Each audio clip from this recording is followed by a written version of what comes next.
Hello everyone, Daniel from DePIN Hub over here.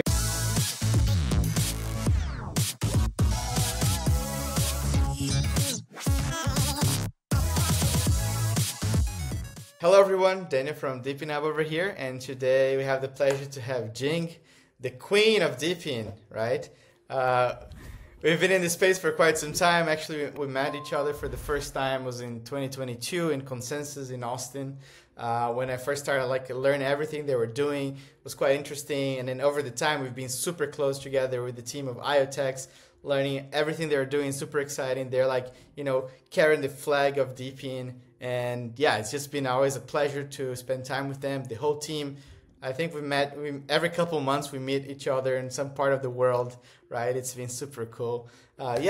Super happy to have you, Jing, on the podcast. And yeah, let's start by you introducing yourself and how did you get here? Hi, Daniel. Thank you so much for having me. Finally, got invited in your podcast. Yeah, hello everyone. My name is Jing, one of the co-founder of IoTeX. Really great to be here. How did you get started in crypto? What's your background? And how did you guys end up on building IoTeX? Yeah, definitely a long story, right? So my background, I have been in Silicon Valley for over a decade as a venture capitalist. Before crypto, I'm always investing in those frontier tech. All the frontier tech in Silicon Valley was happening like AGI, but at that time we invest in all those algorithms like AI company. And we invest in like a VR, AR, autonomous cars, IoT, right? Before we really kind of jump into the crypto. So that's pretty much my crypto until I met with some of the founders, back in 2014, 2013, they start to kind of, analyze cryptocurrency, which is of course, only through kind of Bitcoin mining. And we have kind of Bitcoin mining, circles.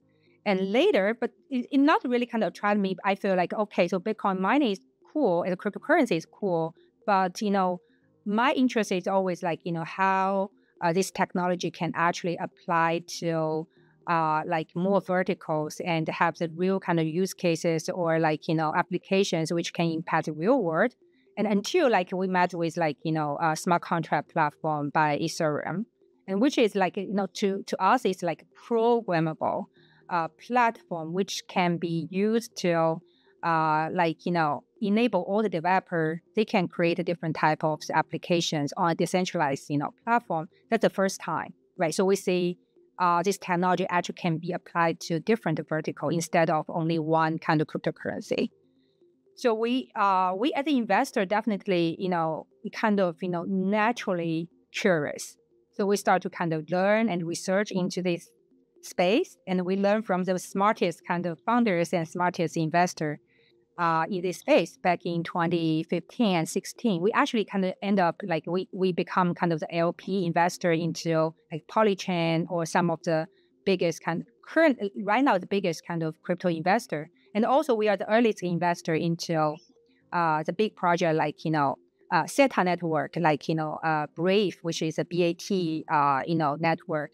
And also Definity at that time, they just kind of get graduated from one incubator, and we invest in their the founding team. So it's really about the circle, right? So we kind of surrounded by a group of kind of technologists and also cryptographers, and then we kind of start to talk about this new technology, how it can really be used, for different kind of, vertical and what type of problem they are solving, right? So for me, the most fascinating part, I got interest, number one is we invest in a lot of AI company, but it's not the AGI company. We call it kind of the AI is more like algorithm companies. They create a really cool algorithm and and then those algorithms will be helping kind of analyze the data.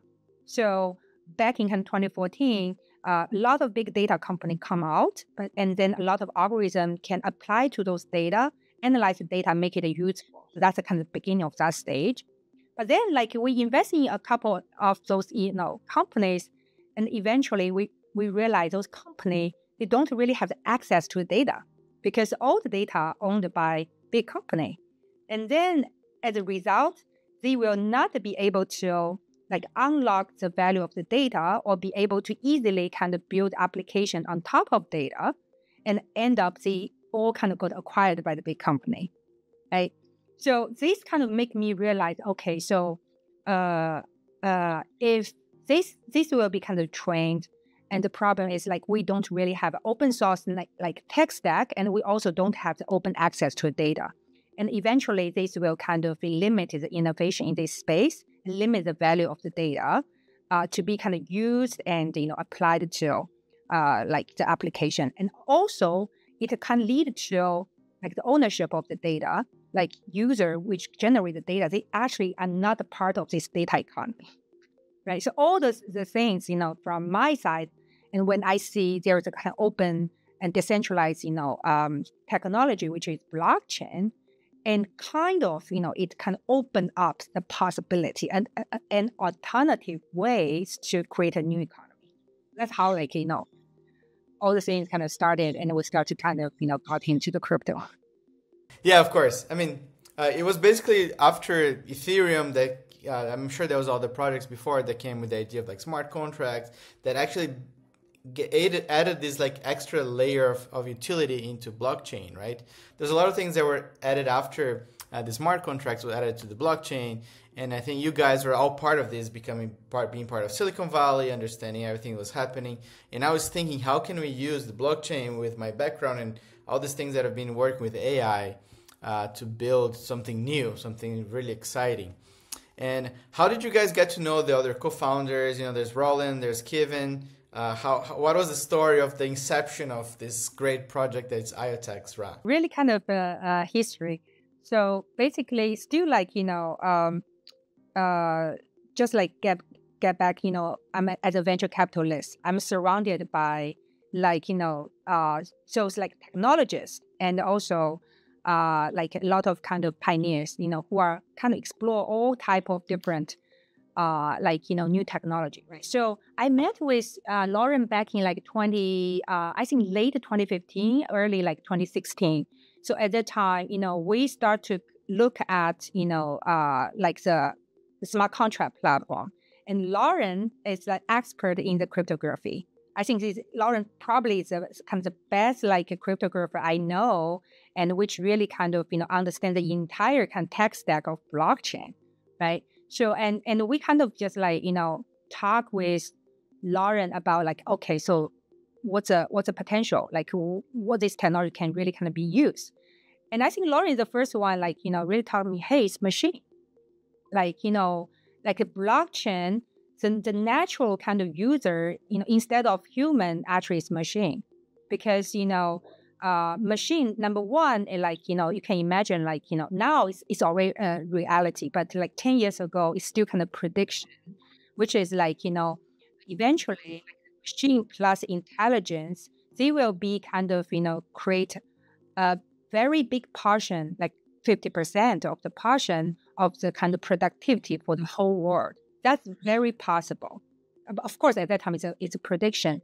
And then if this prediction is correct, and then like, which means like machine, they will create a kind of society, just like human society.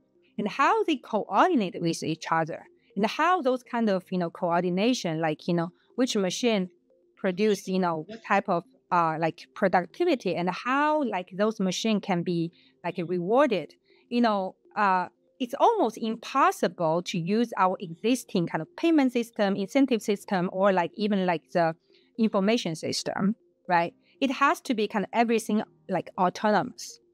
And then just like, I think at that time, Lauren already keep like, telling his vision, like say, hey, it has to be blockchain. It has to be decentralized. Everything has to be kind of autonomously. They can coordinate with each other. No matter if this is information or data from devices, or if this is the resources from devices, or it's like the service like coordinate, between machine and machine, so that so his original vision is already be like, okay, so we will have kind of ecosystem leverage on kind of blockchain as underlying, but the eventual kind of use cases will be power all type of devices and machine to work together and create all type of the kind of use cases, right? But this is kind of just like how like this IoTeX really kind of sparks these ideas. And for me, like I'm like listening to those pioneers to share their vision and like, have a lot of question mark, right? Have a lot of question mark. And then like, of course, like, Kevin is another, Kevin at that time is a AI research scientist, from Meta, at that time we called Facebook, right? So he carried kind of the PhD in computer vision, and he's kind of also very excited about like, how like AI can be applied to blockchain. So this is kind of two cool ideas, but at that time the AI is still like, not that mature, like, what you have seen. And interestingly, like, another kind of founding member, his name is Jing Sun, and he's actually like, the same school, alumni, with Lauren. And he's like very advanced in IoT. He's a kind of the research scientist, from Bosch. Like Bosch, they have a kind of blockchain lab, and he's the chief kind of scientist in Bosch. And he kind of joined our discussion and talk about like, how in Bosch, the current kind of, the current IoT network work, and what is good, what is bad.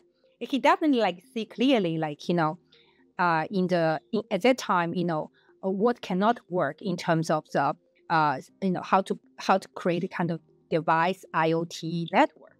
So that like, we come to like the same vision, say, hey, if machine will be the major like productivity driver for human society, and it has to be kind of decentralized infrastructure to make it work. Yeah, I know, and we're here, right? I think a lot of times people think about blockchain, they think about, okay, it's me interacting with my wallet, actually just like interacting with the ledger, right? It's like ledger, people, tokens.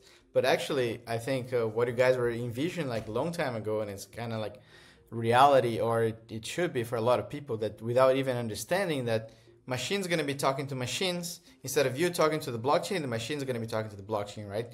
There's going to be an ecosystem, the things are going to be kind of like semi or automated, and then every machine is going to be kind of rewarded, or all the actions are going to be happening inside of a blockchain. And I think that's like the magic of like IoTeX plus Web3 plus blockchain, and can you guys used to call like machine fi as well, right? So that's an interesting story, right? So after like we write the white paper and we form the team, we kind of close the funding, and actually like, at that time there's no blockchain usable. Even like Ethereum is not really usable. And that's why, like, we have to, like, create a blockchain first, right? So we spent kind of 3 years and launched a layer 1 very successfully back in 2020. And then, like, how this machine fi, concept come from, after, like, certain kind of layer 1, they can launch, and people start to, all the kind of, our the developers, we start to think about what's the best use cases for blockchain. And then if you remember, back in kind of 2020, there was a kind of like the DeFi summer, right? So 2020, 2021 in the DeFi summer. So basically, financialization is the first kind of use cases. Of course, at that time, there's no kind of real like back, like RWA or whatever, right? But I think, almost it kind of proved one of the biggest value about the blockchain is about, number one, the financialization on chain, right? Number two is about like how the value exchange, fluently and transparently and verifiably, within kind of the on-chain ecosystem, right? And then like it led to the other kind of innovations, including kind of the financialization of the collectible, which is NFT, the financialization about the game, which is GameFi. And, we are as a kind of very active kind of, builders. And then we start to kind of think about how this financialization and machine can come together. Because before that, we always think about the security and the privacy part.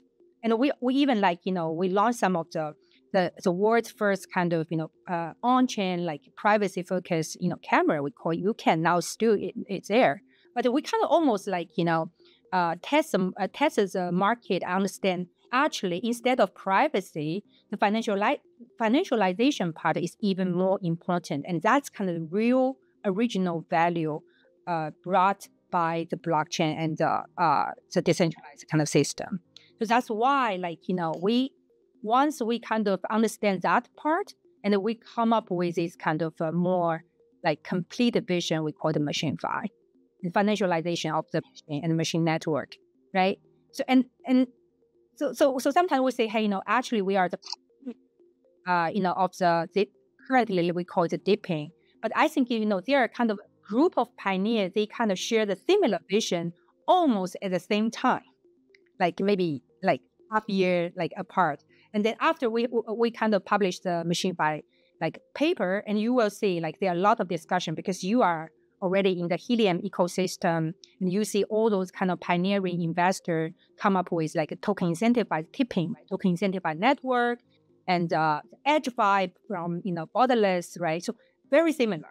Yeah, and then Masari eventually come up with a DePIN. And we realized it's very important to have united under one single name so that it will unite all the builders, investors, and evangelists who share the similar or very, very kind of similar kind of vision. And then we can all build together, right, to bring this vision into the reality. So that's how the history of DePIN, come together. Yeah, no, exactly. I agree with you. At the end of the day, it's just a name, but I think we have an identity crisis for quite some time. What are we, right? We're DY, DeFi, POPW, MachineFi. There's so many names, and even though some people don't say that DePIN is not the best name, but as long as there's one name, then you can unite everyone that's trying to build something in the real world with crypto.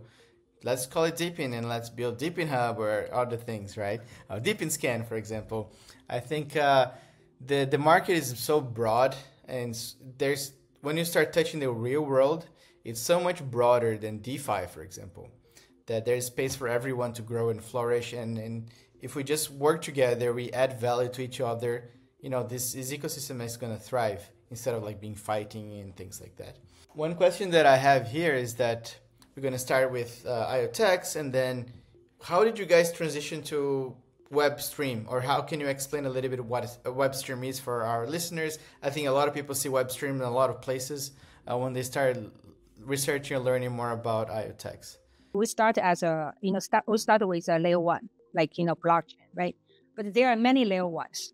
And then what's the difference between about DePIN, or what DePIN really kind of need, to be fully on chain and then do the financialization on chain, right? So we kind of work with a lot of the DePIN project, and we realize there's a kind of common problem for all the DePIN network or device network. It's about DePIN network are so different from DeFi or NFT, which 100% crypto native asset. Right? So they create on-chain and then trade on-chain, everything be on-chain. But for DePIN or device network, they definitely have a real world or physical world component, which is devices, right? So all the data resources actually generated in real world. And now you want to do the financialization on-chain. And how to make those kind of data from devices be on-chain in a verifiable, trustworthy way. So that's almost the biggest sharing kind of common problem for each of those kind of device network. Basically, it's about the DePIN verification problem leading to that. And we realize this, from working with multiple kind of the DePIN projects. And then we realize, okay, so even you have a kind of super fast, layer one, it's not enough. Right, so DePIN is not only about the layer one; it's about you have to solve the verification problem from off-chain to on-chain. Of course, and then gradually we realize there are other problems like the toolings, the identity, all the other things. Right. So I think the WebStream itself is coming from this common problem we understand from the DePIN project. And then we decided to do we are the best, we are kind of the best kind of technologists understand this problem and has the capability to build the solution.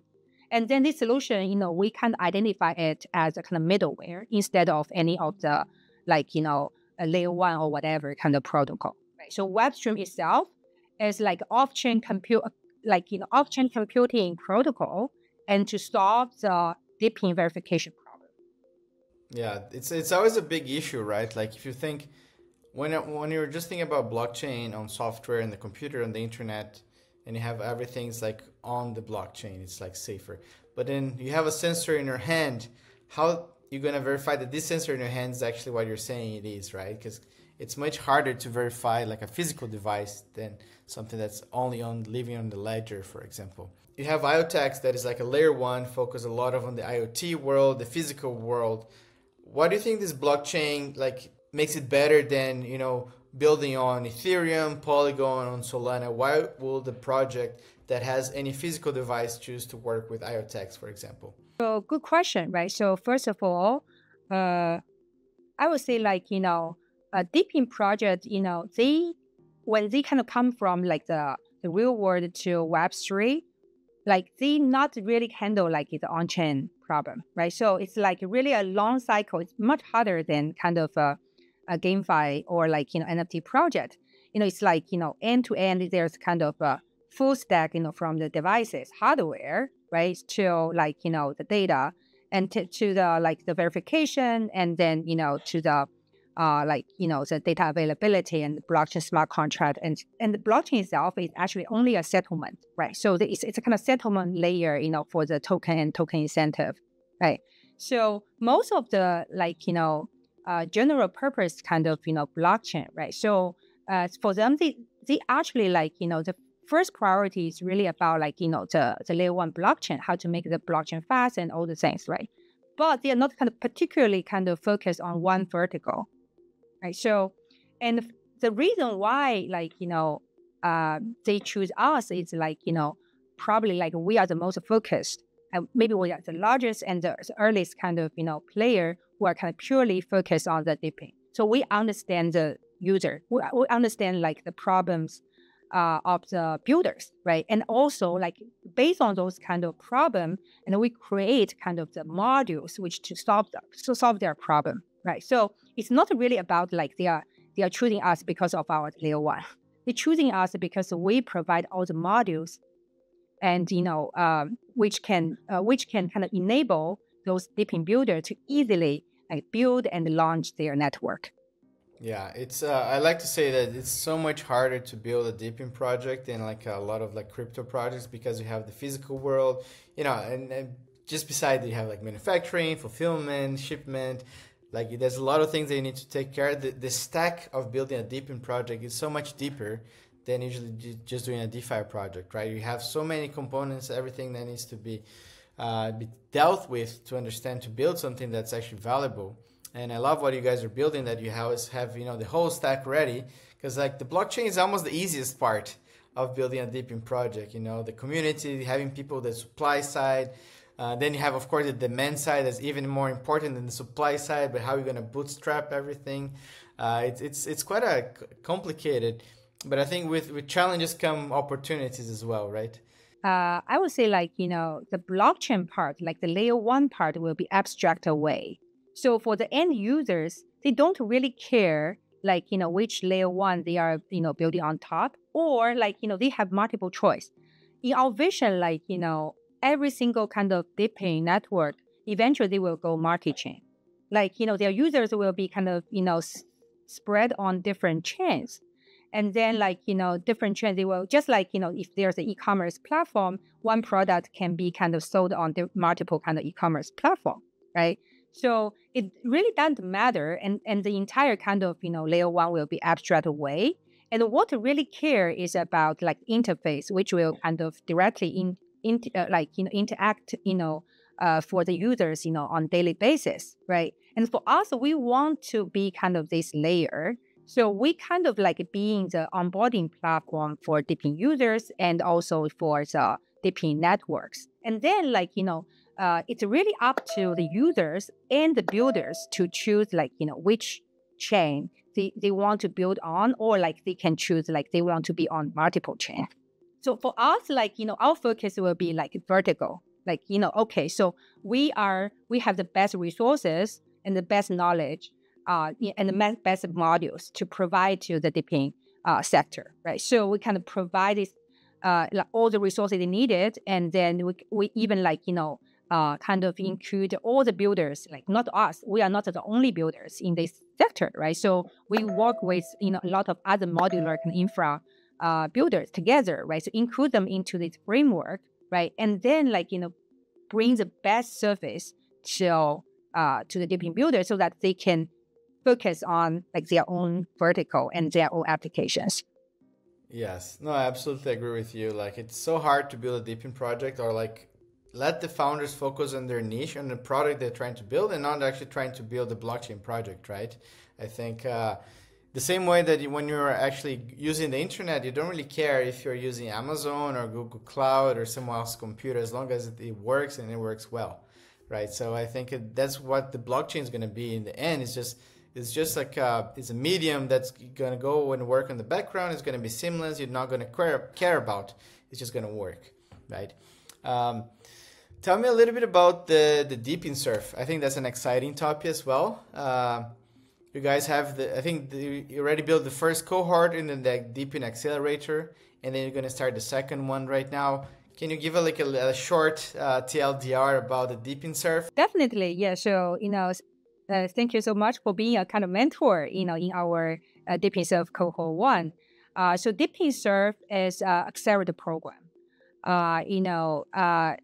initiated by us and several kind of, VC partners like Future Money Group, Foresight Ventures, and also like, mentored by, Hotspotty, EV3, like Stanford Blockchain, Accelerator, and many other kind of investor, right? So the goal is really about like we see like number one, like, like for all those kind of DePIN founders, the first things, they need to solve is about like number one is the funding, of course, right? Number two is about like, how to accelerate their progress, to make this project, go to first go to market, right?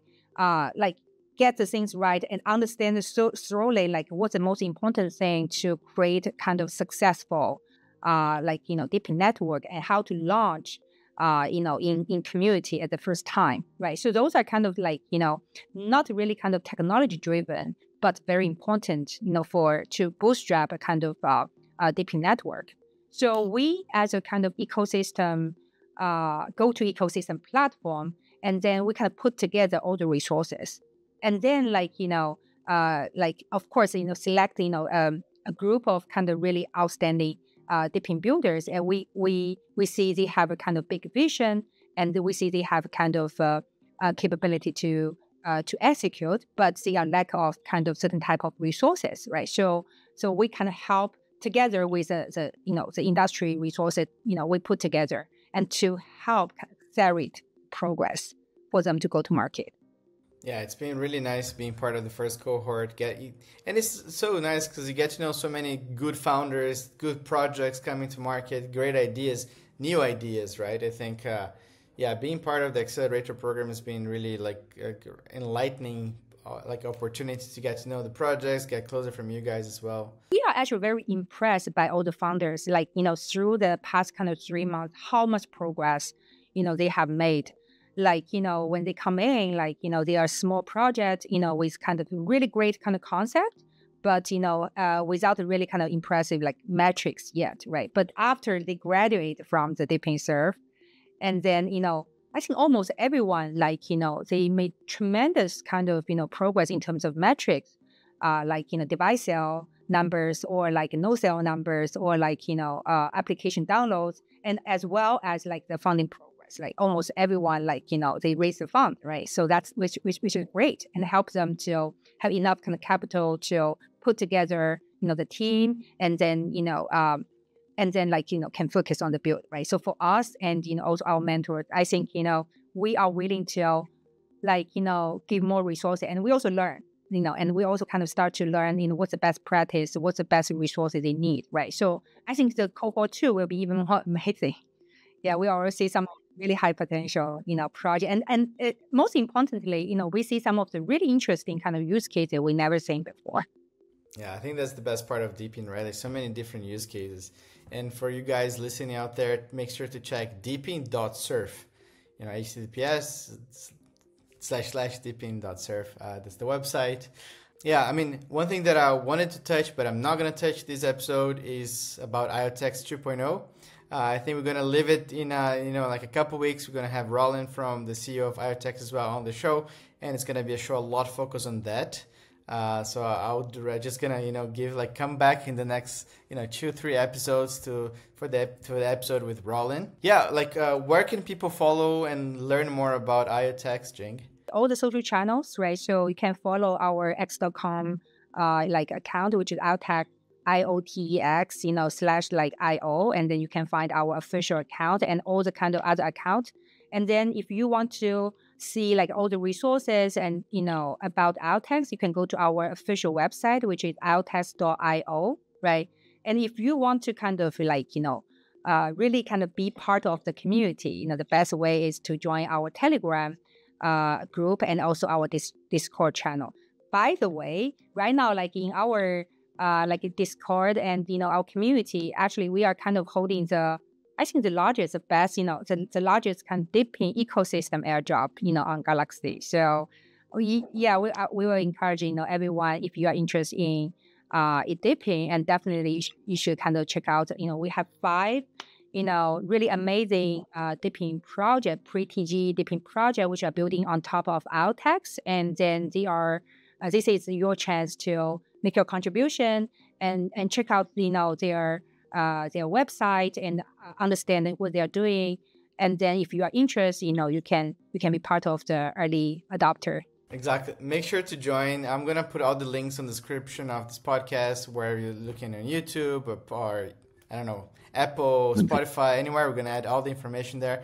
Make sure to follow us and go to DePINHub.io, subscribe to the newsletter. It's going to be a lot of cool things happening in the next weeks and months. Don't miss out all the opportunities that we're going to be showing. We're doing a lot of cool things with IoTeX. Make sure to pay attention to the newsletters.